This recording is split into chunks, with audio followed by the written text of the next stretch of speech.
What's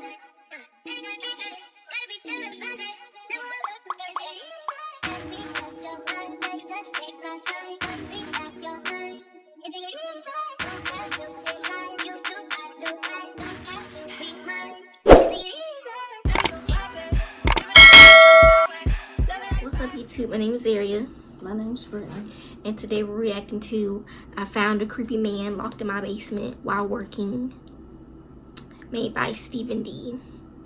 And yeah, this is like my first time probably like watching one of these videos, so yeah. This is my first time watching.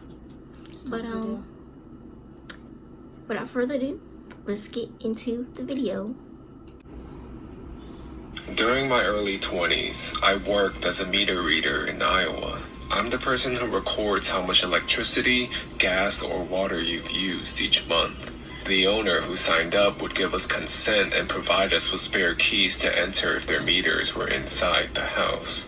Entering a home when nobody's there is something I never got used to.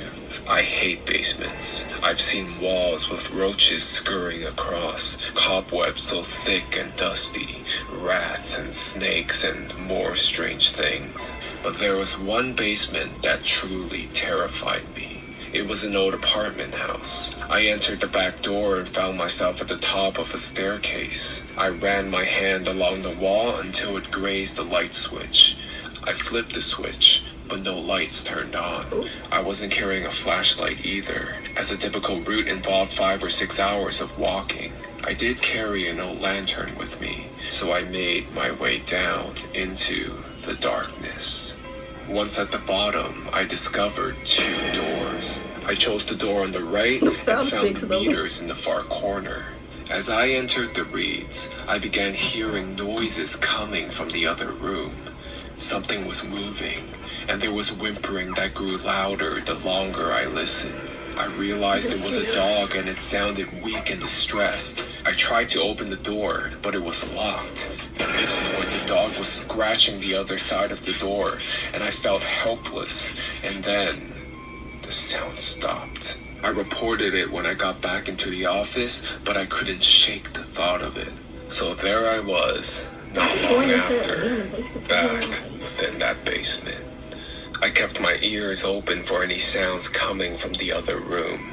This time I heard nothing, but I couldn't shake the memory of that dog.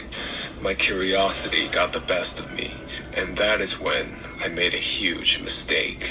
I tried to open the door.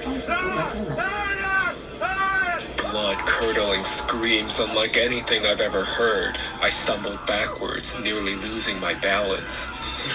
Hello? Who's in there? There was no response, just screams. Are you okay? Do you need help? There was no doubt that I yelled loud enough for him to hear me, but he didn't want my help. He wanted me gone. I fumbled my way through the darkened room toward the exit. When I reached the top of the stairs, I just stood there, listening. Who would be alone inside that room? I finally left and I reported what I'd heard, but nothing came out of it.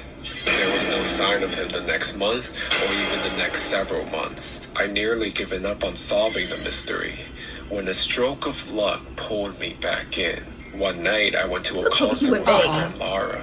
After the show, I gave her a ride home. She just moved in, so she had to give me directions. I didn't pay much attention to where she was leading me until she pointed to a house a ways up the street. I couldn't believe it. She had moved into the house with the mysterious room in the basement. This may sound weird, but have you noticed anything odd about the basement at this? Yeah, a crazy guy lives down there. Finally, I had confirmation. She told me that even though she lived in the attic, she often heard him yelling late at night. She had actually met him. She saw him standing in the lawn. He stood perfectly still, with no expression on his face. Feeling a little creeped out, why would you still live there? And left. And then, I finally met him myself. I entered the back door like I had before, but this time something was different. The light was on in the basement. I peered down the staircase, and at the bottom, a ragged-looking dog was staring back at me. Then, I noticed something else. Behind the dog, I could see a pair of bare feet. I should have left right then. At this point, my desire to finally get some answers outweighed my fear. I shakenly called out, meter reader. As I made my way down, more of him was revealed. He looked to be middle-aged. His head was shaved and his eyes were wild.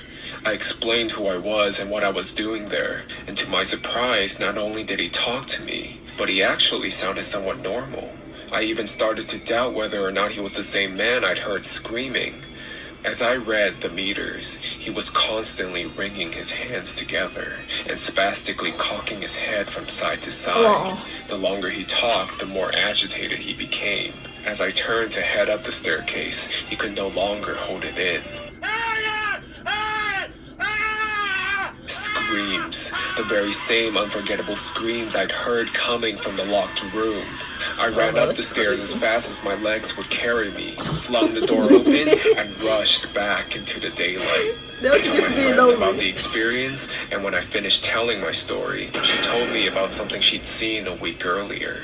One day, she noticed lights flashing outside her window. She looked outside just in time to see police officers placing the man from the basement in the back seat of a squad car. She later found out from another tenant that he had attacked someone with a weapon, and that was the last they ever saw of him. I don't know what became of that man in the basement. I like to think that he got the help. Not even that. After she found out, she still stayed up in there. Because I'd rather not think about the alternative. Okay, guys, that was the end of the video. Them sound effects really what made it scary. Like all them horror movie sound effects, it literally sound like a freaking horror movie. And then, why is you that nosy? Like, yeah, first it was dealing with his job. Then afterwards, he didn't have to go back there no more. He was just going there just to be curious. Like, why? She too nosy. Too nosy. Like, now if you would have really did something to you, you would just been through. And then the girl, like, why would you move into a place and there's a creepy man there? Why would you stay? And then you know he like that and you stay and you still stay. Like, you ain't complain or nothing. You just let him scream at night and don't complain or call him, like, what? So he be screaming. Yeah, he be screaming at night, keeping me up at night. Yeah, he lit down.